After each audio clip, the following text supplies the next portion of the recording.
Hey there, everybody. Welcome back with the Plat. Purplatypus is the name, and welcome to another Unicorn Overlord video. Today, I'm talking about my favorite combos. Now, sometimes there's going to be 5 total. Some of them will be when items interact in a very, very complimentary way. Some of them are when mechanics interact in a very complimentary way, or the such, basically. And in one case, it's going to be how characters interact with items. So, let's jump into it. First, boom! Thank you to my members and to my supporters. Without you, I would have no members and no supporters. So that's like pretty good, right? So thank you very much. I appreciate it. Hi, kitty. My cat's on my table being weird. All right. So we're going to go through 1 through 5 here. I'm going to show you all the combos and why I think they're really, really good. And then I'll also show you where to get the items needed to do it, or in one case, the character. So we are going to start here with a very, very important or powerful interaction. So this is going to be centered around basically the Master's Gauntlets. One of the most powerful items in the game that I never used in my entire playthrough because I didn't know how powerful they were. Let's scoot this down just a little bit. I don't know why it's bugging me. There we go. So, Nimble Fighter. This is activates after evading an attack. Grants user 20% physical attack and 30% crit damage. Now you can ignore the crit damage and just use the physical attack, but we'll get into it in a second. The point is, evading an attack is not 100% accurate. This is after an enemy attacks you and they miss. Whether you evaded it or not is apparently irrelevant. So, this is the interaction with the Master's Gauntlets and the Dust-Bound Staff. So, it's basically blindness. It's how a mechanic works. If you blind the enemy and they attack you, you will count as evading the attack. We're also going to show these interactions on all of these combats, by the way, so that way you can see them actually in action. So, Nimble Fighter, when they attack you, they're blinded, they're guaranteed to miss. Even with True Strike, blinded overrides True Strike and they still miss. Meaning, that's an evade, and this goes off. So you get this to go off a bunch of times, and you get a bunch of physical attack. 80% if you're just using your 4-base PP. Now, if you want to push it one step further, you throw a Sergeant into the mix, give it a guaranteed crit, and now you're also getting, not only are you getting the, 80% attack, you're getting the 3, 6, 9, 120% critical damage with the guaranteed crit already. So let's show that interaction really quick. I'm here at the Coliseum, so we could show all these things. And then I'll show you where to get the items. So if we take this unit here, I made a different unit for each, basically, so I could show these off. So you can see here, all my characters are going to stand by. You don't have enough for AP. Give me a second here. Plat, what are you doing? Are you a dummy or what? Yes, all right. So what? All right. We're allowed to be dumb on the internet. In fact, most of us are all the time. Let's do this. And then you turn these off. I only want the things on that you need to have on. There we go. All right, so here's the interaction. They're going to go, and then we're going to win. So we sandstorm them, right? They are now all blinded. And then as you can see here, they're going to attack, miss. Nimble Fighter triggers. Let me move this. Main camera. Nimble Fighter, Nimble Fighter. Nimble Fighter. Then, when our turn comes up, you've seen it before, right? King Call, guaranteed critical. He's going to arrow cover, all right? And he missed. All right, that doesn't matter. The point is you understand the interaction that I'm trying to show here. It's a very powerful interaction. I've done actual videos covering just that specific team build. So that's number 1. Number 2 here is similar, but not at all similar at all, in fact. But it's kind of similar in the sense that there's 2 interaction items, and then the third thing you could do just makes it insane if you want to do it that way. So this is, I'm sorry, let me show you where to get these items. Duh. The Master's Gauntlets is going to be gotten from a treasure map. There's only 5 of them here. I don't remember which treasure map it is, so I apologize. But if you're in Drakkenhold, it's going to be the treasure maps. You come over here to the quarry, you start mining. Eventually, you'll get up to 5 treasure maps. It's one of those 5. After you get all treasure maps, yes, there's a 6th one. Don't worry about it in the early game. It's not important. The other staff, the blindness staff, can actually be bought from here at the Coliseum. Not in the Coliseum, but at the armory at the Coliseum. Those are the main items you need for that one, all right? Pretty simple. Almost everything is going to be in this region with a slight exception. So, the second interaction here we're going to talk about is the Dancer's Delight with the Druid's Robes. You don't even need this medallion. Get that off. So these items work together so fucking well. It's actually kind of crazy. So Dancer's Delight gives you Leaping Slash, which is the important ability here. Attack a single enemy. Grants the user an AP if the attack is critical. We're going to ignore that whole first part for the first part of this, all right? The second part grants the user negative 30% crit rate. Effect stacks. That's also kind of important, I think. It may not need to, but the point is, when you attack with this 100 physical potency weapon, you are going to grant yourself negative 30% crit rate.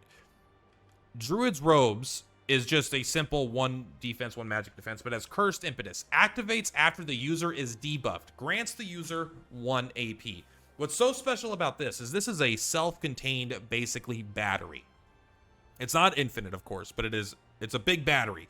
So whenever you attack with this, you are debuffing yourself. The debuff that you get from your own attack will then trigger the robes, turning 1 PP into 1 AP. So every time you use an AP, you then use a PP to get that AP back. Does that make sense? You use an attack, and then you use a passive to get another attack. Now, if you have 4 passives and 4 AP, this would be 8 attacks total. You're probably not going to have that many, right, with these items. You don't, because you need to have both these items equipped. And so maybe if you have a second accessory slot, you really go all out, give up like 2 and 2 really good things here. That could be something you could do, but you don't really need it because we're going to get that a second part of this ability. Grants the user 1 AP if the attack is critical. You know who is good at getting crits? Is this character, the Sergeant. So what's super also important is this ability is essentially misworded. It's not really, but I think you can interpret it wrong like I did initially. Before an ally attacks, grants 100% critical rate for the ally's next attack. Okay, when it says grants 100% critical rate, what this implies to me is, because this is a negative 30% critical rate and can stack, is that the 100% would be affected by this in some way. It's not. Basically, it seems that your crit rate can't go negative, if I'm to believe it correct. And that no matter what you do, if you have 10 stacks of this, it doesn't matter. This will guarantee a critical hit. It's a guaranteed crit, not adding 100% to your negative 30% kind of deal, all right? So this will give you a guaranteed crit, meaning when you attack with Leaping Slash, you're going to be getting 2 AP back for your 1 AP. Use an AP to attack. It's a crit, so boom, you instantly get the Leaping Slash AP back. Then you debuff yourself, you lose a PP, and you gain that AP back again. So you actually go from, if you start at 2 AP and you attack with this, you go up to 3 AP after your attack. Sorry, that was a weird sound. Very, very powerful interaction. Now, the downside of this is that it takes a long time to get all these attacks out. So if your enemy has a lot of AP, they're going to be doing a lot of attacking while you're doing this, right? But this lets you just keep going. And no matter how many times you do it, as long as you have PP here, you're going to be getting guaranteed crits. So you're actually going to be gaining AP. So you would, in this sense, since you're gaining AP, you'd want to put something like an Omega Shatter so you can actually use more AP than you're bringing in. You know, that way you don't just end up losing AP. Because like if you're at 4, you go down to 3, you would go up to 5, but you can't hold that much. So you just go up to 4 again. So that's a thing that you should keep in mind, but very powerful. Dancer's Delight can be gotten from It's going to be, once you go to the final city here, Castle Stroglaga. I'm going to show it because apparently some people miss this town. But you're going to come around here, you know, coming down from the town, and there is a little cave right here. Boom, you pass through the cave and you will end up at the town that has the Dancer's Blades. You will see that I have already bought it. Also the Dirty Gambler's coin, so that's good.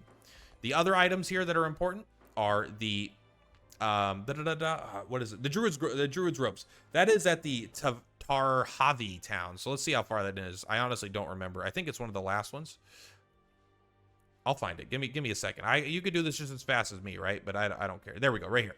So if we come here, you can see it has the Druid's Robes. There might be more throughout the game, but this is the one that I got. So right here. So this one is not as early as the other one.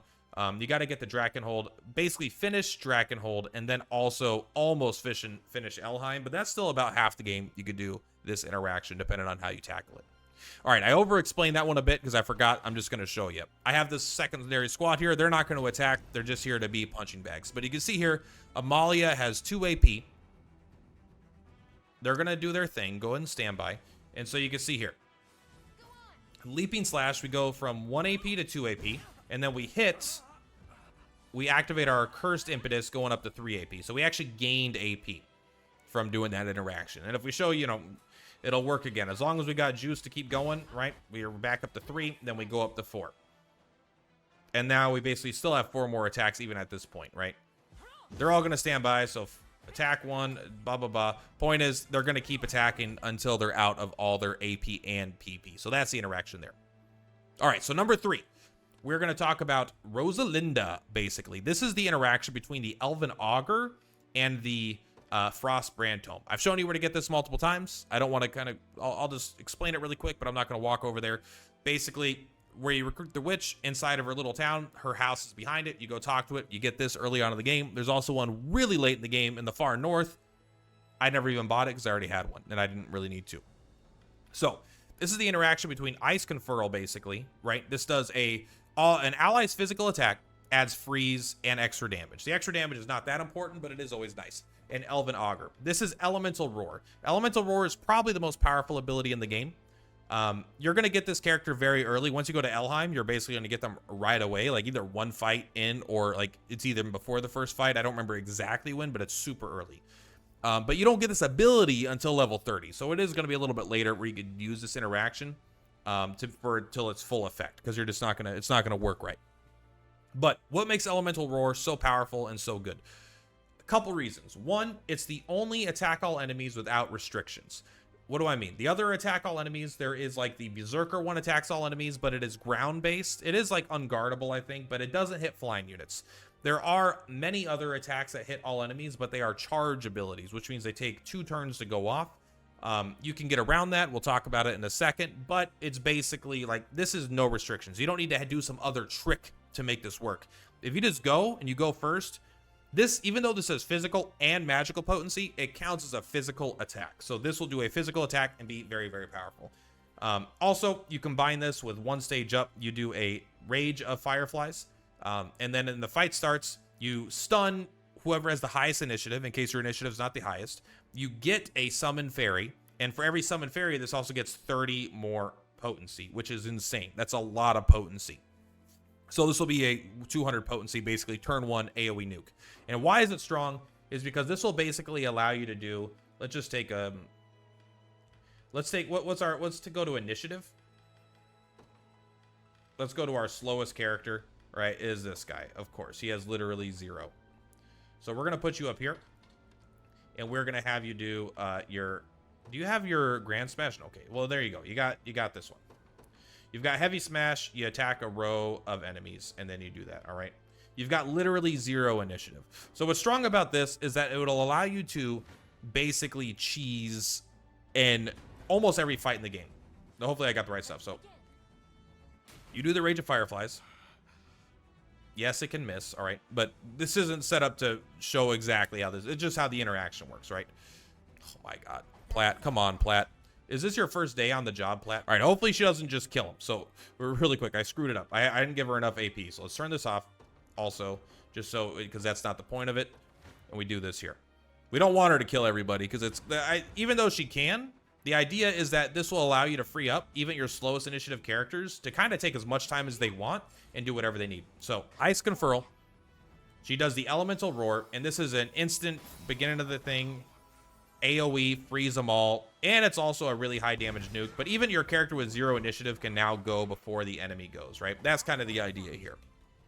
It's very powerful. One of the most powerful interactions in the game, I would say, have Elemental Roar with an Ice Conferral. It's one of the most powerful. It's one of the hardest. It's not only is it one of the most powerful, unlike the other ones, this is really hard for the enemy to actually interact with. The other ones, the enemies can interact with, but it's more powerful to compensate for it. So, this character, again, you get him early in the Elf Zone, and the Frostbrand Tome, I already told you. So let's go over to number 4 and number 5. So which one do I want to do first?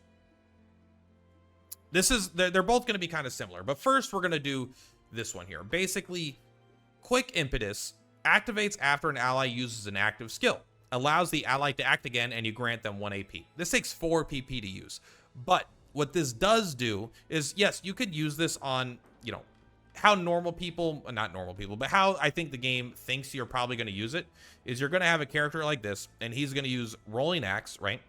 It attacks a whole row of enemies and inflicts negative 15% defense and hits them. And then you're going to use like Wide Breaker to follow up immediately. So you're going to use Rolling Axe, and then you're going to use Wide Breaker back to back because they're going to give you an AP. They're going to let you act the second time, and then you get to hit them really, really hard because it does plus 50 potency to debuff targets, and their defense has been debuffed. It's a very powerful interaction just then. But that's not an interaction. That's just what the item does, you know? But what is really, really important is charge abilities. Attack all enemies. This is similar to the last abilities, but it's charge, which means it takes, you activate it, and then the next time your turn comes up, it goes off. What's really, really good about this is that if you activate Dragoon Drive or anything charge ability, and you have quick impetus set up to target the correct character, like a flying character, for example, this will immediately cause their next turn to come up, and it will trigger it, so they get to immediately do the very, very powerful attack all enemies interaction. So this is just a super powerful interaction. Let's move these characters over really quick. They're going to be the second interaction here, but just to kind of show you exactly how it works, right? So we are going to use our Dragon Drive. We start charging. She does quick impetus. Our AP goes up, and you immediately activate it, and then you attack them all, right? Boom. And that attack is particularly, like, this attack is particularly good. There's many that do this. There's even like an arrow rain ability, I think, that does it, that I haven't used before. But basically, it's just insane. This will get you through almost all of the game once you get quick impetus. So there's, how do you get the items? There's a black cat ear hood and there's a white cat ear hood. The white cat ear hood is going to be obtained from this here shop. I don't remember exactly how much it is, but it's one of the last items here, right? You can get it here. This one's probably a little bit harder to get than the other items, but mostly because, like, you have to get a lot of these shards to get it. But the white cat ear hood is for shards. The second one, though, is going to be in the Draken region. Drakenhold. You come to the Colosseum. You go to the Colosseum. You come on down to the prize exchange, and it will be the black cat ear hood, which I think is much easier to get earlier in the game, because once you get here, you could basically complete the Colosseum as long as you cheese it. I have videos about that kind of stuff, and I'm sure there's lots of guides out there for that stuff as well. This is the white and the black cat ear hood are literally identical. There's no difference that I could see in them. There is no difference in them. I don't know why they're called different things. One character can equip them both. Who wants that? I don't understand. But whatever, maybe it's a joke or something. But you can get that here. Now, for the attack all items, you probably saw one of the, you can get with the white cat ear hood, you can also get the Trinity staff here, which is one version of it. The Millennium Scepter, that one is probably going to be a little hard to get because, again, you need a lot of shards. I don't actually think it's that powerful because you can't add, like, you know how we just did the Elven Augur? She does the AoE attack all and then freeze all enemies. The Millennium Scepter doesn't let you do that, but the Dragoon Spear will let you do that. So the Dragoon Spear you get basically when you complete this area, and then you'll get one right here, Dragoon's War Spear. And I actually think that there's another one somewhere as well. I don't remember, but I think the main one I got was for when I completed the Drakenhold region. And once you get that, you're kind of like busted. Once you get this item and you complete the Colosseum enough to get that thing, you're going to destroy this whole region, up until you get to, like, some of the owls will screw you up, and then some of the blind can screw you up, but, like, there's very few team comps that are actually going to screw you up at that point. So, what's the final one? The final thing here is actually, it's kind of like the last two combined, but even more powerful. So, the specific interaction is what happens when you freeze and when you stun enemies. So this is like super, super powerful. What are you looking at, buddy? But enemies can get multiple CC effects on them at the same time, and they don't just fall off. Like, you know, I just played a game like Yakuza Infinite Wealth where if you had more than one, it would knock off the other one, right? But this one doesn't do that. So if you freeze all enemies, for example, with Glacial Rain, and then you also, when Glacial Rain's going off, you add stun to it, this attack will freeze and stun all enemies. Absolutely bonkers. So what does that mean? So what freeze does is the next time they take damage, they become they don't do anything until they take damage, and then they become unfrozen, and then they can attack. What this means is if you freeze all the enemies and then you stun them, after they take damage, they can start acting again, but they'll still be stunned, and so they'll still miss a turn after whenever their next turn would come up. So they still lose. It's like they're frozen for an extra turn almost after they're broken. This basically allows you free reign to set up any super attacks that you want. The enemy never gets to do anything. It's your show. You get to do it all. And now the reason I'm showing you with Unifeet, you don't need to do this with Unifeet, but it's by far the most powerful, because there's not an AoE freeze all enemies easily ability until you get like Unifeet. Before Unifeet, you could do things like you could do a witch, and you could do a, like, there's the witch ability as like attacks a row and freezes a whole row. That's fine, but this will attack all enemies and freeze them all, and then it'll also stun them. So you could kind of combine this with other stuff. If you have an attack that normally stuns, like a row of enemies, and then you can instead do the freeze book instead of the thunder book, that's another option here. Now, you're going to get Unifeet a little bit later in the game. Once you, I think I got her actually right here. I got to the harbor and I traveled over here, and I think I got her almost immediately. So you might actually be able to cheese it and get there a little bit early. I think I might have gotten her before finishing Drakenhold even. So you might be able to do that. She's very good. You might need to complete a fight up here first. I don't quite remember, if I'm being honest, but I do know you're going to get here very soon after entering this region. And then for the Thunderbound Tome, and the Thunderbrand Tome can be gotten from this town right over here. There we go. So thank you. A shout out to Blood Ronin for that one. I actually forgot where I can get this tome, so I had to use an online guide myself to find this one. So thank you very much for telling me where to find that one. And now let's take a look at this one in action. Let's go ahead and do an enlistment, a mock battle. We don't have this set. You could also do the quick impetus thing here if you want max effectiveness, but that's not kind of what I'm trying to highlight here. I already highlighted that with the last interaction. But I think that's what's really good about this one, is that you can combine this with the last interaction. Uh-oh. Oh, he got his revenge. He got his revenge. Hey, buddy. You get out of here. He got his revenge. Yeah, that's right. You thought you pacified me, not me. All right, so if you add quick impetus, this will do this exact effect, but it'll do it instantly. It's a little more, people can interact with it, but what I wanted to highlight was the freeze and stun. So as you can see here, they're going to do AoE. Okay, she killed them all. All right. But the point is, they're both frozen and stunned. I just wanted to show you proof. All right, not the best showcase. I'm not gonna go through it a bunch. All right, you've seen it in other videos. All right, I just kind of wanted to showcase that, but not the best, obviously. So that's it for this video. Kind of a weird one, kind of a long one, but these are some of my favorite combinations of things you could do in the game. Some of the most powerful interactions. I think maybe that's what I'll be called. Most OP interactions. I like that more. Anyway, much love. Purplatypus is Purplatypus. I'll see you on the flip-flops. You have a good night. Bye.